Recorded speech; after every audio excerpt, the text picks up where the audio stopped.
of today. Oh. There's actually a revelation. Shoot. Okay, now dealing with rejections and heartbreak in an epidemic came about as a result of a young lady who was in a very beautiful relationship, 2 years relationship. She was already engaged. But due to the pandemic, there was a lockdown. Okay. So she was locked down. And within the confines of the lockdown, she fell in love with her neighbor. And after the lockdown, we found out she was pregnant. Okay. So don't forget, she's not been with her boyfriend for a while. A couple of months. Her fiance for a couple of months. And then coming out of the lockdown, she's already pregnant. And then the guy is like, okay, I'm done. So he rejected her. But this was he supposed to accept that? Most definitely he cannot accept. So this is. But what about the neighbor? The neighbor scored the goal. Like he did. He accepted her. She doesn't even want the neighbor. That's an environmental relationship. She's crying now. She wants her man. But she was so dumb that she did not take note that something was growing. So she's pregnant, but she wants the original fiance. She wants the fiance to accept the pregnancy? No, I don't get it. Are you saying she's seeking for forgiveness or she's wanting the pregnancy? What are you... That's where dealing with rejection comes in, because she's, right now, as we speak, she's heartbroken. She's been rejected. No. She was pleading for... The fiance has been... It should be heartbroken. Yeah, the fiance is heartbroken, but you see, circumstances warranted what she did. I'm not justifying her. No, I'm not. It's wrong. But they say, somebody used to say we are all thieves. The only person, okay, let me say it in Yoruba. So, okay, we're all thieves, but the person who gets caught becomes a hand robber. True. So, so the fiance possibly was stealing too stylishly during the lockdown. But you don't have a fact to prove he that. He got away with it because he cannot be pregnant. Well, that's your ideology to this. I'm just thinking. But for me, I'm here to deal with rejection and heartbreak in an epidemic. But do you know that a lot of people, I know of a couple, okay, friends engaged to be married, okay, but they were locked down together, and that was the end of their relationship, because in about 2 months the lady just couldn't cope. In about 2 months she knew the guy in ways she never thought, and she she's not like she dodged the bullet. It was a revelation time for her. And the guy is now all over the place saying she must marry him. She returned his ring. It's now trouble. People are talking. She's saying whatever happens. Thomason, let's be honest. Until you stay with people, you may not actually know who they really are. But you're not meant to live together. You're not meant to be together, but you're meant to spend time together. And for some people, you really need to be around them to understand more about them. So it really is absurd when you do this, when you get into a relationship with somebody you've not spent, or when you get engaged, to somebody you've not spent enough personal time with. True. It's oh God, it's very true, because the rate and frequency of misunderstandings will be uncontrollable, and that's why they usually say, when you get married to somebody, ensure the first 1 year or 6 months thereabout, you guys are home alone together, so that when you lose your cool and talk anyhow, the guy is not offended, because he won't feel like, oh, she's disgracing me, because you guys are trying to find your balance. So the first 6 months to 1 year, be alone with your husband, try to create a balance. And okay, as a matter of the topic, let me just take you through the introductions. What is an epidemic? An epidemic is a widespread occurrence, a disease, an outburst, okay? just like the coronavirus. Just like the rape. Yeah, okay. Now, a heartbreak is a feeling of overwhelming sadness, and while rejection is the act of pushing something away. You see that? So anybody can be rejected. Yeah. And that's why we need to understand the different types of rejections. There is family rejection. Well, my family just won't accept me because they really do not understand what I'm doing or something. Yes, there is. Or maybe you're the favorite kid of your father, so the other siblings are against you. I have seen a family where every other person is angry that this person is rich. So they feel like they don't have money. So every time there's a conversation, they say, oh, is it because he's rich? So is it because now it becomes like, it becomes like a problem. So and I'm going to ask the question, what to do? No, for me, I see that as sheer ignorance. No, that's witchcraft. Yeah, for you to be envious of, I read chats. Yes, I read chats 2 to 3 times from different people, and I saw the lady saying, is it because he has money? Nobody knows tomorrow. He may be rich today, tomorrow he will not. I heard from the brother again saying, is it because he's rich, everybody listens to him? And fear gripped me, like, if this can be siblings, how much more from an outsider? Their mother needs a lot of prayers. Yeah, so types of rejection, family rejection is deep. Very but true. Because of time, I won't flog on that. Social rejection. This is the type of rejection that occurs in schools, at workplace. And you find people. You find kids now committing suicide because they're not accepted by their friends. My dear, it is so strong in the United Kingdom and in the States. Black kids suffer a lot. I'm currently taking one black kid on a therapy right now, and this kid is always rejected by his peers in school. What is his offense? The color of his skin. And I like us to understand that I'm still waiting for the day that Martin Luther predicted, when he said we won't be judged by just the color of our skin, but by the content of our character. But one thing I'd like to just chip in right there. If you are going through that, I think as a parent, you may need to equip your child. Somebody was sharing with me how his child was always, before the boys came up to him and said, you know what, Daddy, they victimize us in school, they bully us a lot. And he said he just spoke to a friend and the person said, send them to martial arts. So he took them and sent them to martial arts. So one does karate, the other one does judo. And both Which of them country is that? That's in the United Kingdom. And both of them became black belts. Now, it's same school. What their classmates didn't know was what they were doing after school hours. So one day, as usual, the bullies came around, and one of them pushed and the boy pushed back. And then it became a struggle. The boy didn't fight him. All he needed to do was he pinned his hand and he pinned him down. And the bully started crying. And he pinned him for like 10 minutes. And the bully was really in pain and started crying. Now, the bully went home, is a white kid, went home to report, went to the school, to the home to report. The parents came to the school. And then the parents, when they now invited both parents, the father of the child said, I'm a professor. I told you when my child was being victimized by this same white kids in school. What did you say? You told me to speak to my child to endure. So tell their own parents to endure. That was it. That was the end of it. But let me be honest with you, Thomasin. I've had to read letters from schools in the UK. At times, do you know for that, they can actually send that kid home for 2 weeks or more. They can. And but sometimes, because the father is in the academia, that was the benefit he had.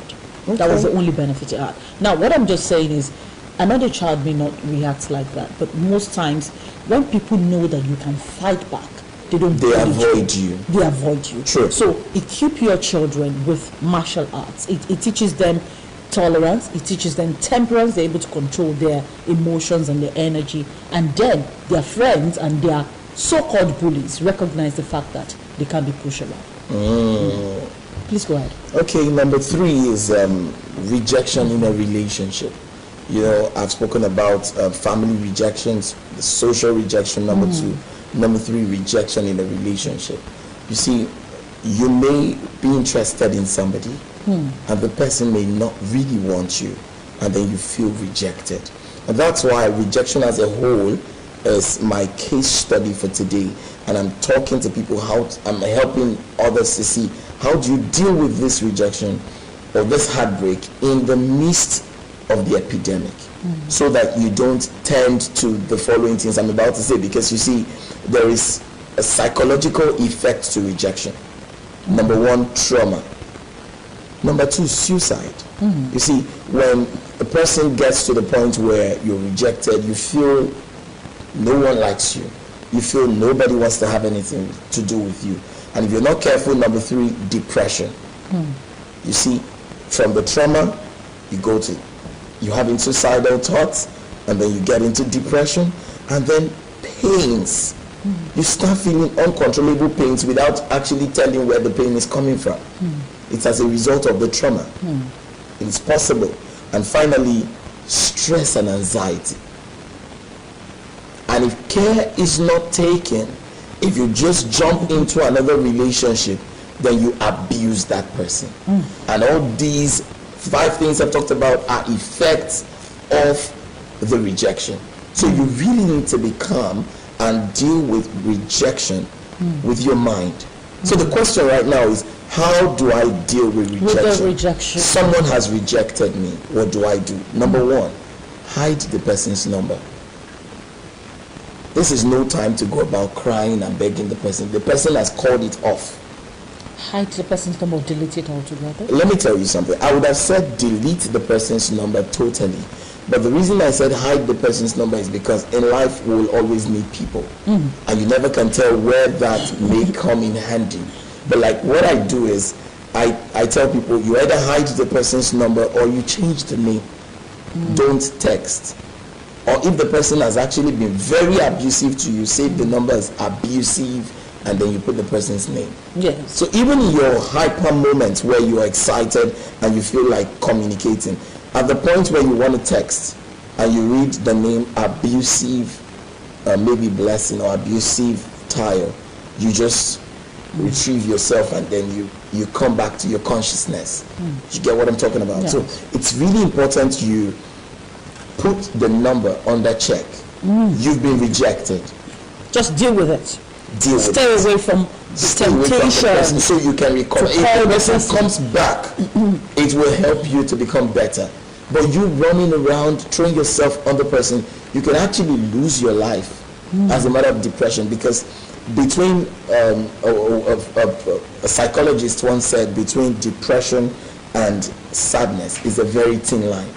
When someone is very sad, in no time they go into depression. I've seen a young lady who slit her vein 7 times just because she felt she was not beautiful enough. Everybody in school had a boyfriend, and the only one she thought was going to be her boyfriend started telling her, can you tell your friend to date me? Oh my. And she told me, that's enough to take my life. And truthfully, the best way to deal with it is get that person's number off. Number 2, try something new. What do I mean by try something new? Something that is more interesting to you. You can go on a vacation. So you can afford it. You can go on an adventure. No, assume the person is also poor. You see, one thing you must understand, Thomason, is that it is hard to get over a rejection, but you need to try to get out of it. So I'm looking for cheaper options. So if you say cheaper options, go on an adventure. And you can have adventure even in your neighborhood. Yes, you can go to a locality, go to the gorge, and just dress well and like dress sporty and go down and just go with some friends. Go catch a rabbit. Yeah, go on rabbit hunting. You don't have to spend anything. You go into the forest and you hunt for rabbits. Are you serious? Yeah, that's an adventure. That's an adventure. For adventure, you live in Lagos where there are no bush to hunt from, right? But there are. You can come to my side. You have bushes. Well, let's stop. So try something new. Do something different. Disrupt your pattern. Something that will take your mind out of that thought. I don't know if you've noticed this, Thomas, and there are times you're driving and your mind is on one spot for a long time. And then you tell yourself, let me play music. And then it takes you out of that spot. There are times you need to actually give direction to your mind. You know, I had a conversation on the Bumper Breakfast on Wednesday with another psychiatrist, psychologist, and she said you must be intentional about your mind. True. She said if your mind controls you, you're in trouble. Very so true. you must control your mind, irrespective of what you're going through. And Thomas, I'll tell you, as a medical psychologist, the mind is always roaming. Whether you are conscious, unconscious, or subconscious, which is the three class of the mind, your mind is always roaming. So you need to gain dormancy. You need to gain power over your mind. And how do you do it? You think what you want to think. You don't think what your mind wants you to think, because you don't allow your mind to just wander. Yeah, because the mind will keep wandering. It wanders just at will. So you need to customize your mind. Oh, I like that one.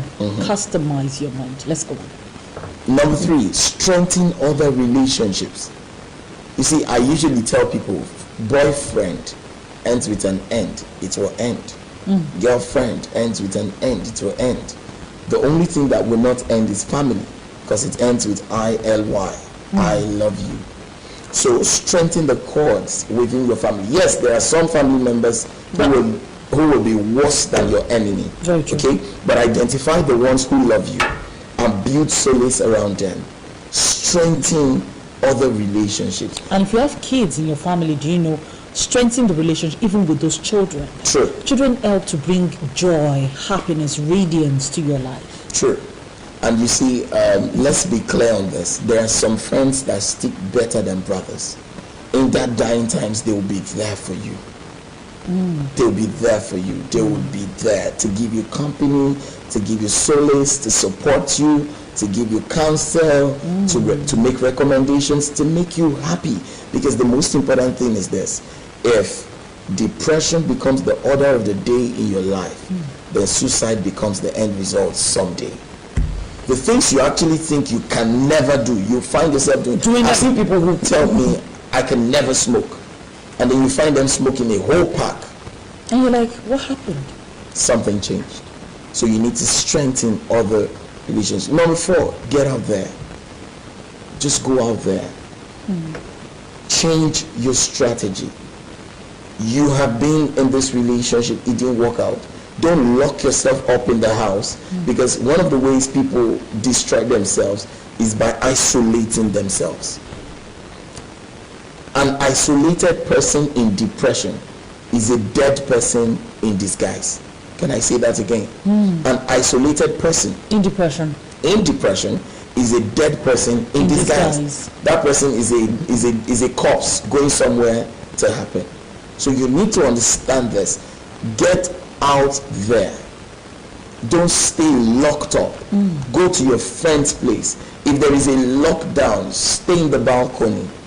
But just don't lock yourself up in the house and wallow in tears. Because the truth of the matter is this: it will not restore the relationship. And finally, this will really help somebody. Saturate your mind with comedy. Which means you should laugh a lot. Laugh a lot. Listen to people like Brother Shaggy, Lasisi Elenu, AY, Mr. Macaroni, Officer Wars, Officer Wars, Oluwadola, Taoma, yes. The Real Worry Picking. Oh my! You need to listen to this. Laugh and laugh. Master Lee, the famous Chinese superstar. You need to Brother Solo, the one from Benin, and those guys are something else. And the whole White Angel thing. Now, if you understand the value of laughter, you will understand that laughter is therapeutic. It takes so much nerves to frown, and the more you frown, the older you get. Very true. But the more you smile, the more younger you look. And that's why you see I look so young, you look so how you look, because of how we relate differently. Okay, so you remember a video made the rounds quite recently, and people were doing like this, and it was SWAT. So I'm going to practice with somebody after the show. That's it on our program for this for this morning, Dr. Precious, how do you close? I close by saying it really doesn't matter who has rejected you. Please understand that self-love is the greatest kind of love. Self-love is the greatest kind of love. Please follow me on Instagram, Dr. Precious Uwas, Dr. Precious Uwas.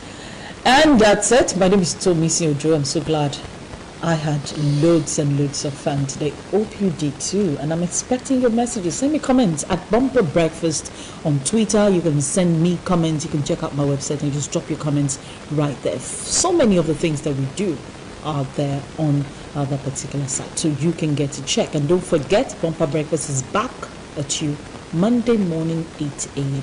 I am Tomisi Ojo, and I see ya. Bye-bye. Bye-bye. I see ya. Consider subscribing to my channel. It's free and it's fun. You can join the squad and you won't miss out on any of my future uploads.